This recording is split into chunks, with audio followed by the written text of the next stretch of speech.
Hello, good evening. It's 10 p.m. in Accra, 11 p.m. in Lagos, and midnight in Cape Town.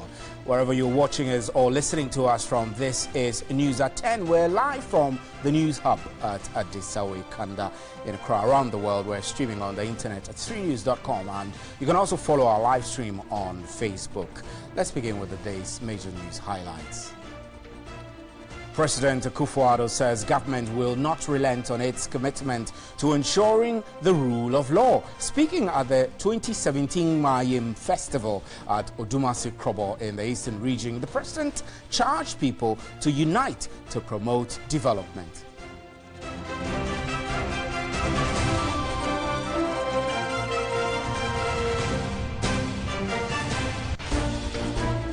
And the newly launched digital addressing system has been criticized widely on issues about safety and security of data of individuals. But the Minister of Communication, Ursula Ekufo, has ruled out any form of insecurity and says measures have been put in place to solve any form of interference with the system. And another prosecution witness in the trial involving the murder of former Upper East Regional Chairman of the New Patriotic Party, Adams Mahama, has told an Accra High Court that Gregory Afoko was responsible for Adam Mahama's death. According to Tawfiq Mutala, the deceased, while on his bed at the hospital, told him before his demise.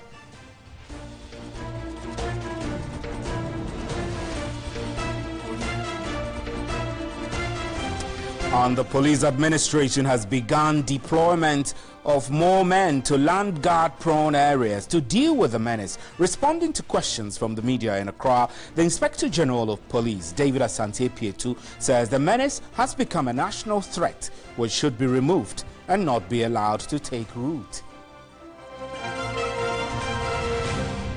And the paramount to Jasiche Ni Yaute Otoga II has denounced Kelvin Taki as Garmanche. At a news conference in Accra Friday, he vowed to resist any attempt to give him that recognition.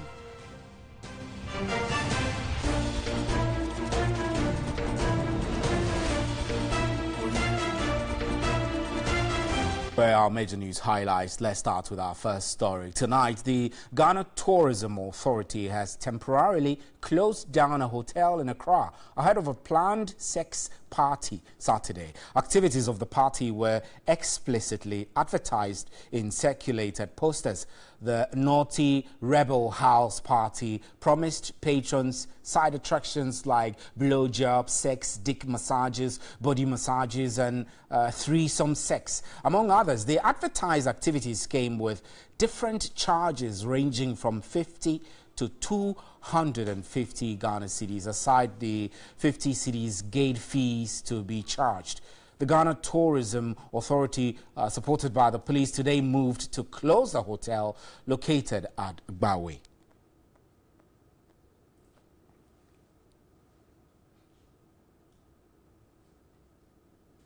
And earlier on News 360, my colleague Alfred Okanse spoke with the Chief Executive Officer of the Ghana Tourism Authority, Akwesi Ajimai. He began by asking him when the authority became aware of the growing trend of sex parties in Ghana. We've been monitoring the space in terms of activities happening in the various hotels and establishments that we license. And we've seen some communication going on social media, advertising sex parties. And so we set in place a task force to monitor and try and track them as part of our enforcement activities, monitoring especially the hotels. When it happens within an establishment that we license, and in this case a hotel, a nightclub or a restaurant, and we have to take the necessary steps to stop it, and that is what the task force has been mandated to do. Now, the question was being asked, I mean, this has been going on. I mean, this social media publication of such parties has been going on for quite a while now. I recall some that happened in Kumasi, some also in Takoradi as well, which we saw openly advertised on social media. Now, so why did it have to take you this long? It's not taking us this long. You know, sometimes, I mean, we've been tracking. For example, this particular incident of this lady calling herself Ginger Camera, we've been tracking her. But whenever they advertise, we send people there because sometimes you want to see that it's happening. It's not just somebody photoshopping something and putting it out there on social media. So we've been tracking. We go around. Sometimes guys go there and nothing happens. There's a no-show. Sometimes once somebody calls a line and they feel that it's a strange call, then they abandon the plan. So we've been on their heels for some time now. And, you know, chasing up on some of these activities takes time. And we're happy that at least we just didn't stop it. We have somebody in custody. So the law enforcement agencies will then follow up with the necessary investigations to make sure that this thing is stopped once and for all.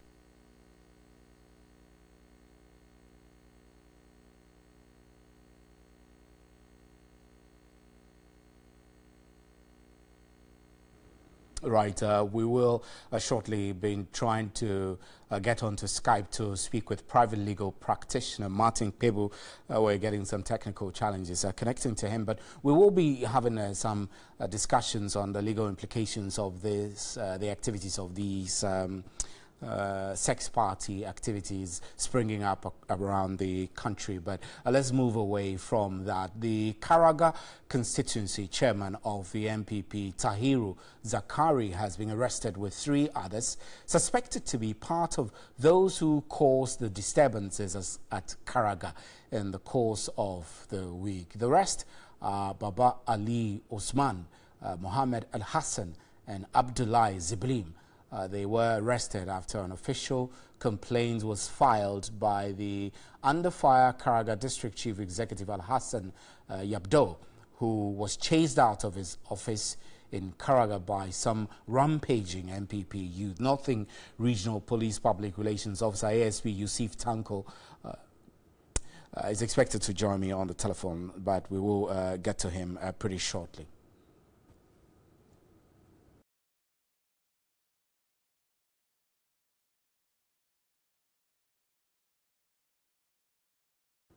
But groups alleged to be associated with the ruling MPP have continued to terrorize Ghanaians with impunity since the last election.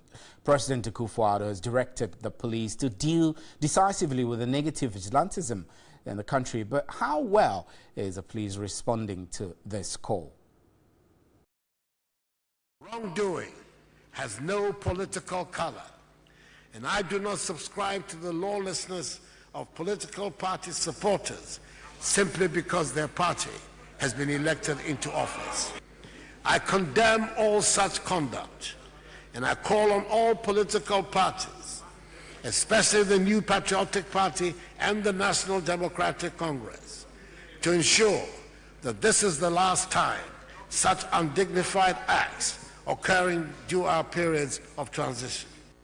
Mr. Speaker, when those incidents began, I instructed the then Inspector General of Police, John Kudalo, to apply the law, irrespective of political affiliation, to all lawbreakers. This instruction was also carried on to his successor, David Asante Apietu. There have been widespread reports of thuggery by alleged supporters of the governing New Patriotic Party across the country. On Thursday, October 26, for instance, an MPP youth group in the Sisala West District allegedly chased the district chief executive, Muhammad Baku, out of his office at Gwolu. They are also alleged to have vandalized some property. In all these, the police has not been able to make any arrest. So, is the police overwhelmed by the actions of these groups? No. You see, it is our duty, our mandate, to ensure law and order.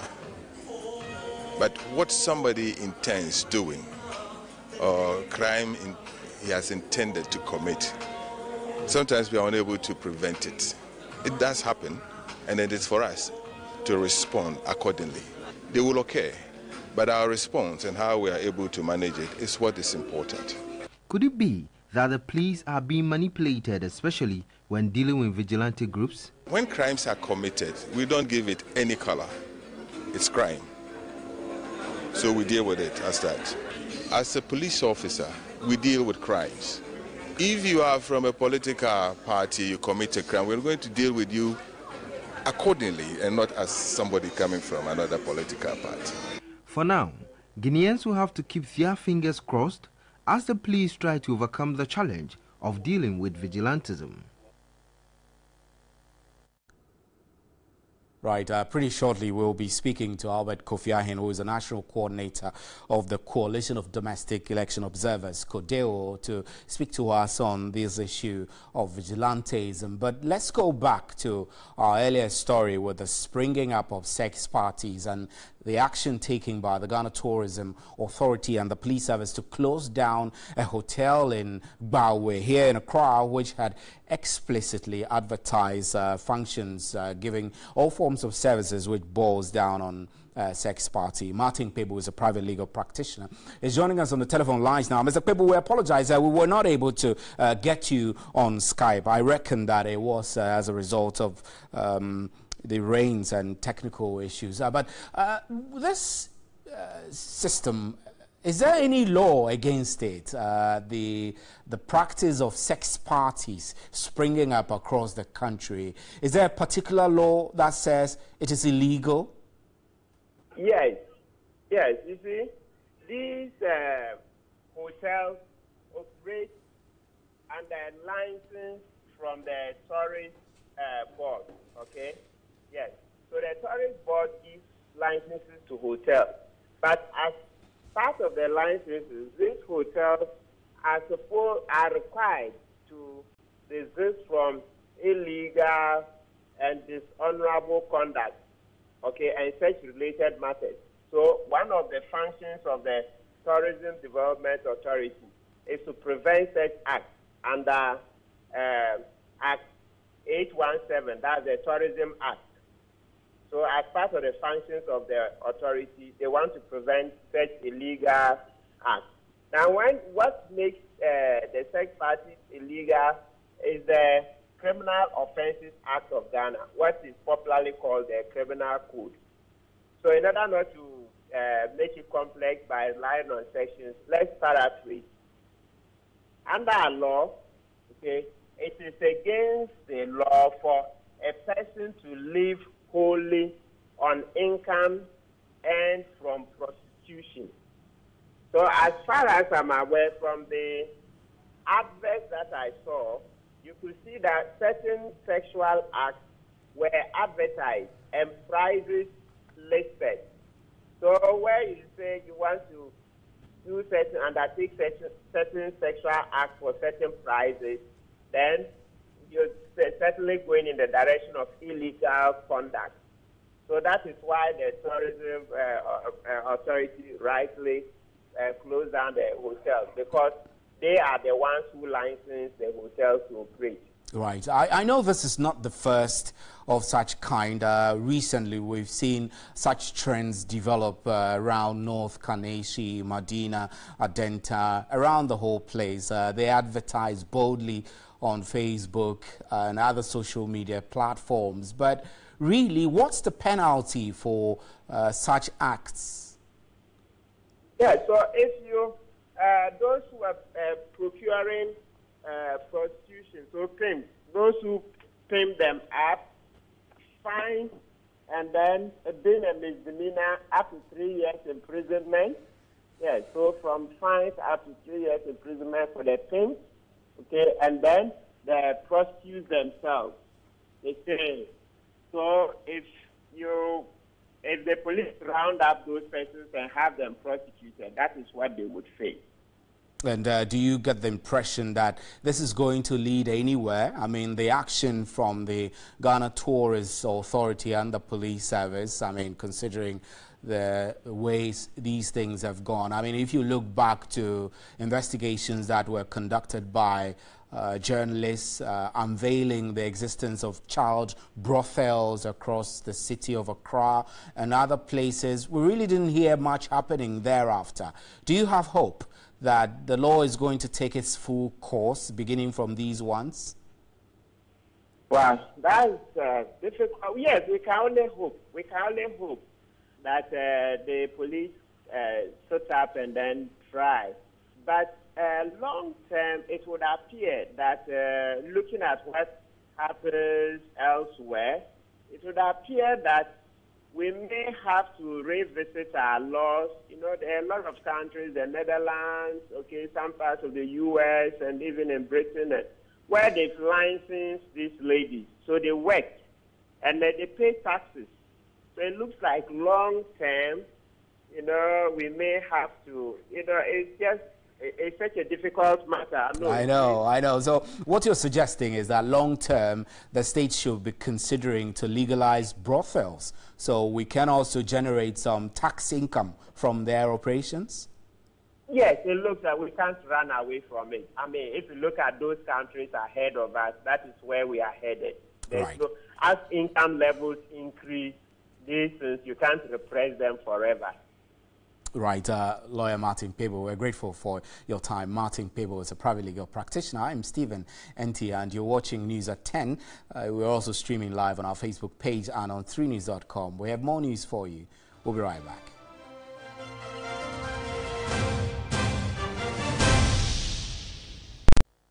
Welcome back. Now, President Akufo-Addo says government will not relent on its commitment to ensuring the rule of law. Speaking at the 2017 Imayim Festival at Odumasi Krobo in the Eastern region, the president charged the people to unite to promote development.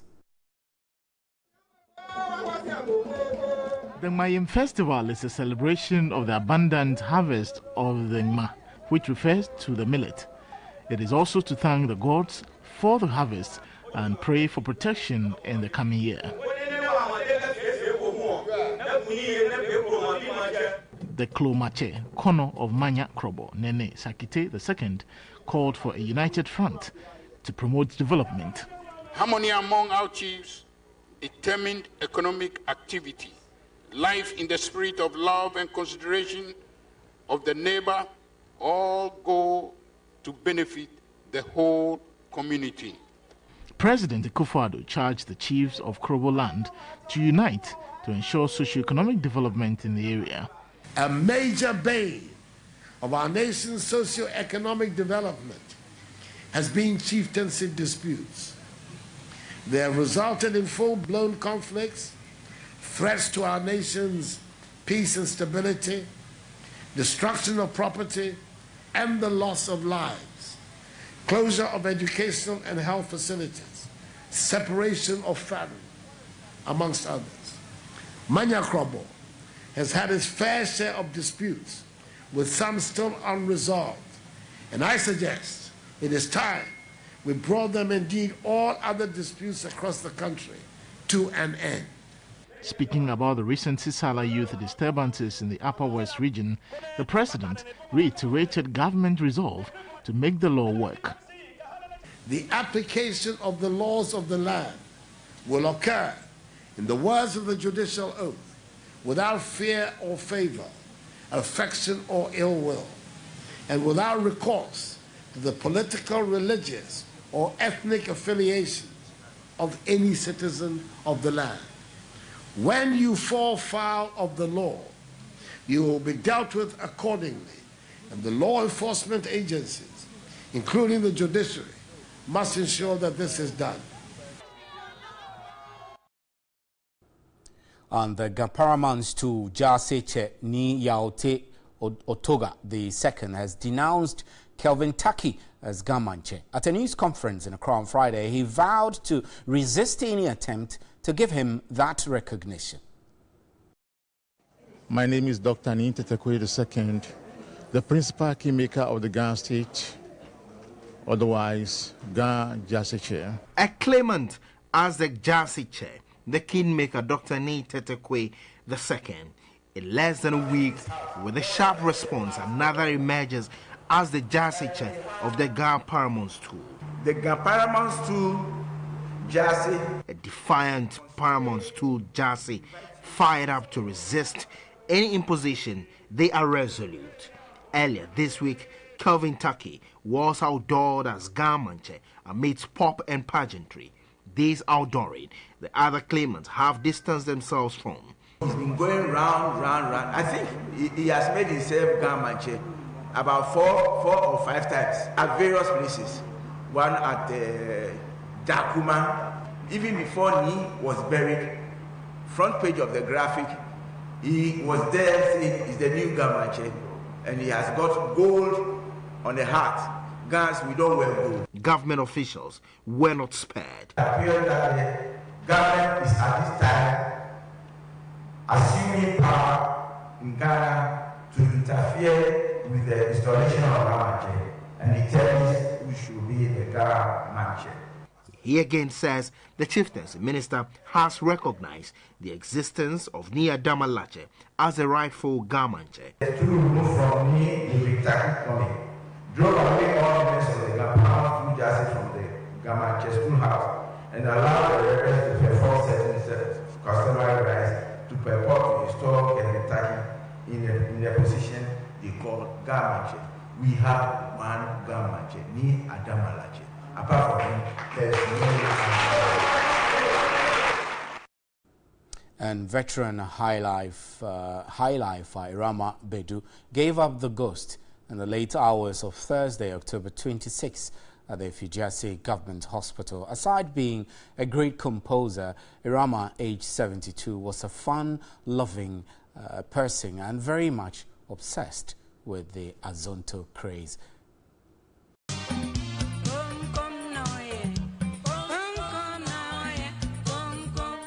That soothing voice of the Ace High Life musician Rama Badu will no more be heard.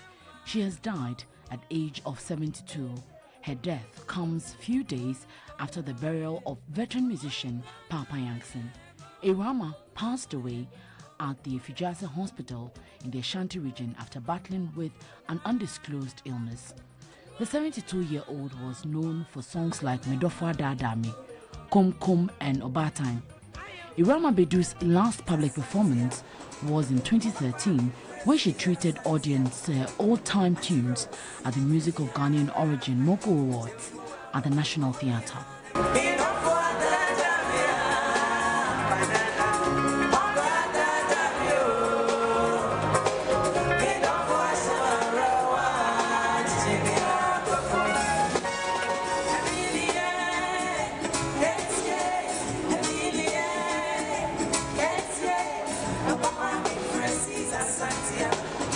This is a Rama Badu. I'm still a Rama Badu.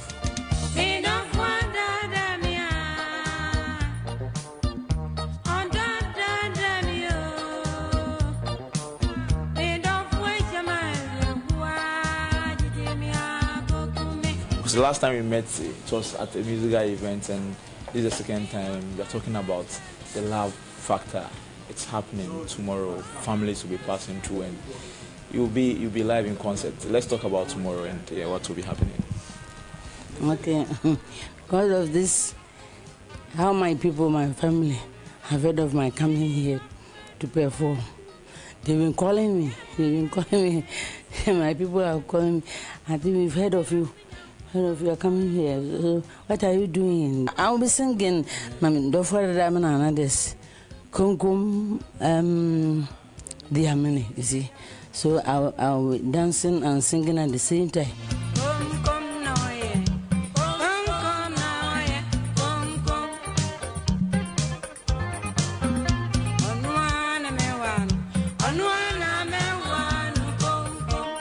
But I have told them how I'm going to dance my Azonto and others.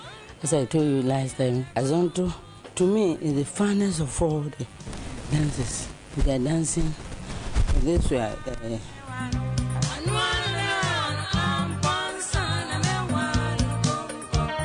don't know where it comes from and how the thing find me. It find me, pa. Alright, so Rama Badu, you like Azonto very well, and on the nights you're going to be doing some special Azonto. I want to dance Azonto and the Akaida. This is a Rama Badu. I'm still a Rama Badu.